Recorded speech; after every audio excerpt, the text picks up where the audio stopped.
Now, here's probably two of the most powerful men in the entire country back in the day. On the left, you had Old Man Daly. He definitely kept the outfit in check. He knew how powerful they were. He grew up in the same neighborhood as them, but still did a good job keeping them in tow. He also had leaders from other countries, other cities in the United States that would actually call him for advice. Then you got the very powerful Mike Madigan, Speaker of the House. He's under indictment right now. Now look at this old bastard, one of the most corrupt mayors, one of the most interesting connected politicians in Illinois, Doc Rust of Willow Springs. He was put in that position by Sam Momo Giancana. He was the mayor of Willow Springs from 1935 to 1969, and then he handed over the reins to corrupt police chief Michael Corbett. Now, here's my favorite politician. He wasn't a mayor, but he was just as powerful, if not more powerful, than any mayor or governor. You got Alderman Fred Rhodey. I actually went to his trial. He was escorted to court every day, surrounded by beautiful Italian women. He controlled all your politicians, all your police, all your local contractors. He was also a made member of the Chicago outfit and affiliated with the 26th Street crew. You know, I kind of feel sorry for some of these poor Mexicans that live in the town of Cicero. The Cicero's presidents in the past have been raping the taxpayer people for years. For example, here's Cicero town president Henry Classic. This guy was found guilty of misusing taxpayers' funds and campaign money. He was also a very good fishing buddy with none other than Joey Aiuppa, boss of the Chicago outfit. Here's the longest serving mayor, Nick Blasi of Niles. He served 47 years. He was under investigation in 1979 and then again in 1996. He got indicted for a major corruption probe, did a short stint in prison. He ended up dying at 91 years old. But this guy did amazing things for the town of Niles and was put in by Joey Aiuppa.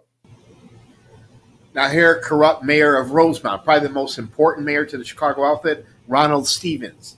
He controlled O'Hare, and that was crucial for the Chicago outfit to get their people in there and take advantage of all those $1 million contracts going in and out of O'Hare. And in Rosemont, obviously, you got the Rosemont Horizon, Rosemont Theater, Convention Center. You got the casino. This was a cash cow for the Chicago outfit. Ronald Stevens, mayor of Rosemont. Here's the corrupt mayor of Crestwood, Louis Presta, a town I know all too well. My mom and dad owned a roller rink there back in the 80s. Roller wheels on 133rd and Cicero. That was the place where everybody hung out. But Louis got pinched on a red light camera probe case. They caught him on wire, accepting a $5,000 bribe. He ended up doing 1 year in jail. Now, most of us know about the mobbed uptown Melrose Park. And here we got the mayor, Ron Serpico. He was real tight with Pete DeFranzo. And this guy was a real character. He would use racial slurs and insults when he would lose his temper. And him and Chief of Police Vito Scavo, his good friend, were known to harass black and brown people during routine stops. He was actually sued by the state for bullying. Now here's Anthony Ragucci, mayor of Oakbrook. Oakbrook is a very wealthy suburb west of downtown Chicago. $1 million homes. Men like Joey Aiuppa, Joe Ferriola used to have their mansions there. But Anthony got pinched in a camera light bribery scandal. He got caught on a wire accepting thousands of dollars in cash bribes. Ended up doing a little time in jail. Here's Mayor of Chicago Heights, Chuck Panisi, good friends with Governor Thompson, George Bush. He was close with Fast Eddie Verdoliak. Was affiliated with the Al Taco crew. When Al Taco got pinched, his wife testified against him, sent him to prison. They went after Panisi and two of his friends. They got him for extortion, bribery, illegal dealings with contractors. He did some time in prison. He got released in 2001. Now on the southwest side of Chicago, you got a seedy little hood called Robbins. At one point, it got so bad they actually couldn't even afford the police force. Their mayor after mayor after mayor continued to steal the taxpayers' money. Every single mayor eventually got indicted. At some point, the gangs actually controlled the entire town, and hopefully now they got this town under control. Now, here's a guy that handed out multi-million-dollar contracts like candy to all his family and friends. You got Congressman Dan Rothkowski, good friends with the late Alan Dorfman, who was killed by the Chicago outfit. They eventually pinched him for mishandling $500,000 in campaign funds, like they all do. They got him on mail fraud. He did 17 months in prison, slap on the wrist, got out, and died in 2010. Now, in the early 2000s, I would take my baby daughter deliberately past a club to get the attention from some of the boys, and they would talk about some of the gangs in Chicago. You had the Italian gang, when the First Ward, the outfit ran the city.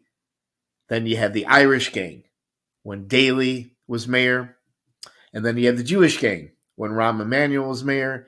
Daley resigned before he was about to get indicted, and Rahm moved on to bigger and better things. Betty Lauren Maltese, the widow of Chicago outfit associate Frank Maltese.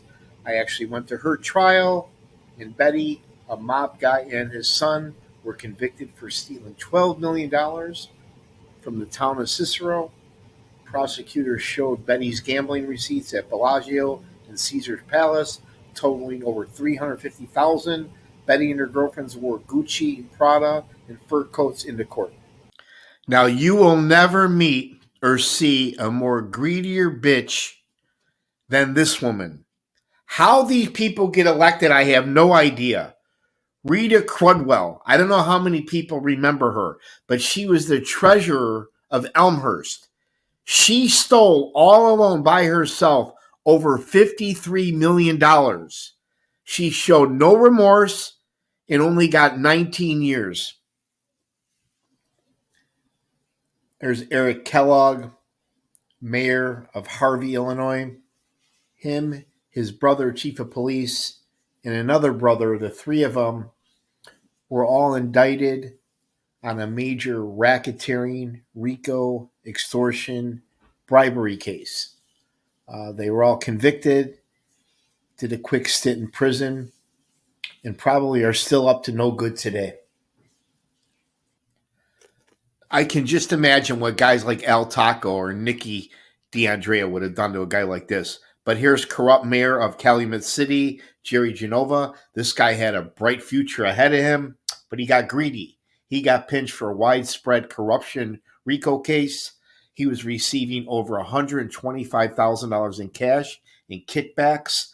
He ended up getting convicted along with his good buddies. They got sentenced to 5 years each. Now, there's not enough time in the day to name all the corrupt mayors, governors in Illinois. These are just some. But here's another one, southwest suburb, Orland Park. You got Mayor Keith Picow. This guy got pinched for misusing campaign funds, rig bidding, and steering sweetheart contracts to all of his family and friends. Typical duties when you get elected. Can anybody explain how a convicted felon could become mayor? Here you got corrupt mayor of Harvey, Donald Luster. Him, his brother, and friends, their crew, they were indicted on a corruption case for shaking down local businessmen in Harvey, shaking down strip club owners, shaking down drug dealers. They even had their own prostitution ring going on. El Taco used to control this area back in the day. Another seedy, sleazy little town on the southwest side of Chicago, you got Lyons. The mob used to have a stranglehold on this suburb back in the day.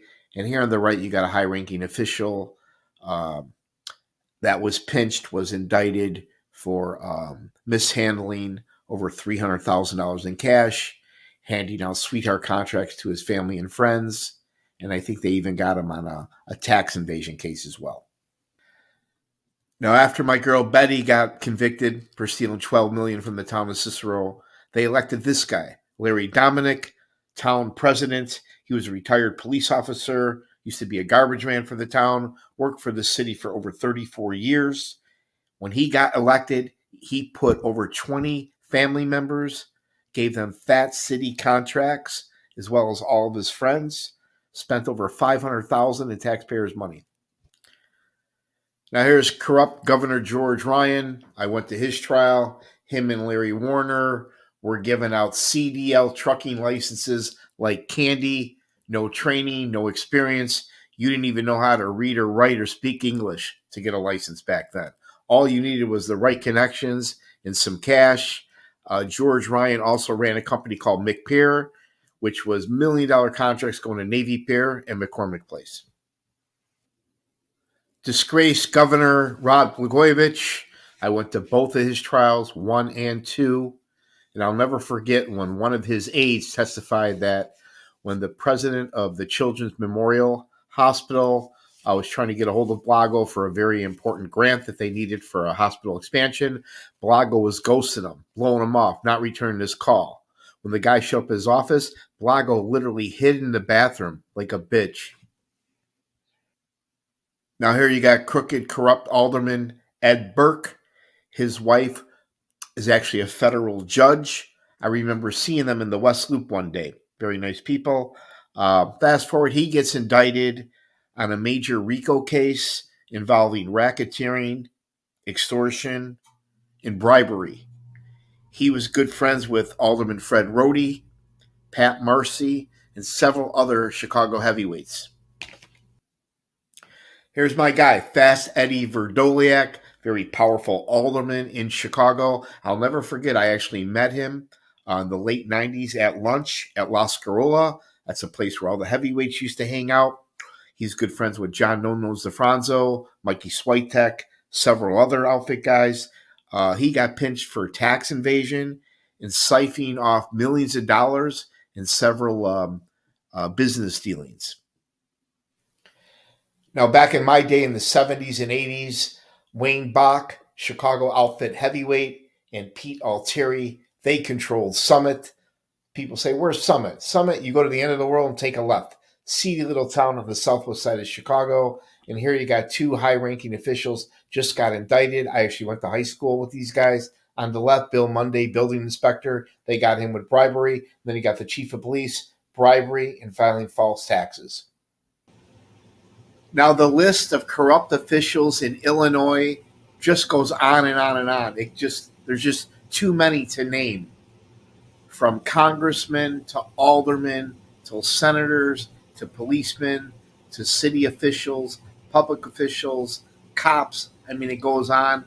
Here are several other people that were indicted and found guilty on various corruption acts. If you like my stories, please hit the like button and share with